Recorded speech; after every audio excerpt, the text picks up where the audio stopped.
check this out. Hey everyone, Master Thokar here. You just saw the video of me, a little clip of me doing the outer crescent kick. So we're going to break it down into steps to help teach the outer crescent kick. As you saw in our inner crescent kick video, they're very similar. It is a little bit harder to do because you're going to the outside. So typically we just talk about the direction that it is going because it's kind of confusing. Kids get confused a lot when they're doing this move because they try and do inner crescent kick all the time. So make sure whether you're teaching yourself how to do this or teaching the students, you need to make sure that your leg stays straight and it goes up. And I typically angle my body. So instead of staying straight ahead, I angle my body this way. It opens up my hips, which is important on doing crescent kicks. So step one is going to be angle your body.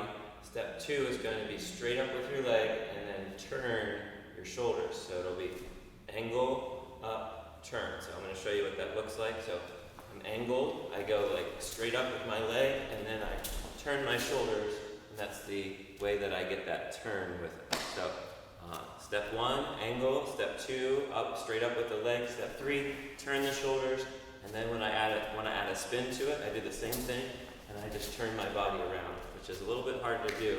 So sometimes you got to get some more momentum from your arms, like that, okay? And then sometimes you lose your balance. So, all right. So I'll try it one more time. So it's going to be going up and spin like that. So that's the outer crescent kick. You can use tools. You talked about the clapper pad or the clapper target, and making sure that you hit with, on this one, before on the inner crescent kick we hit with inside. On an outer crescent kick, you're going to hit with the outside of your foot or the blade of your foot. So make sure that you're working on that. So I'll get one of those. Okay. So this is the target I would suggest using for the outer and inner crescent kicks, and making sure that you hit with the blade or the outside of your foot. So if I'm hitting the target right here, I need to make sure I hit with that side. A lot of people end up accidentally doing a hook kick and hit with the heel, or they have a hybrid like in between those two. You gotta make sure your toes point to the sky. So that way you can use that as a tool if you're teaching it to get your toes to the sky. All right, hope you guys liked it. Definitely subscribe to our YouTube channel, and if you have any comments, comment below. Look forward to talking to you soon.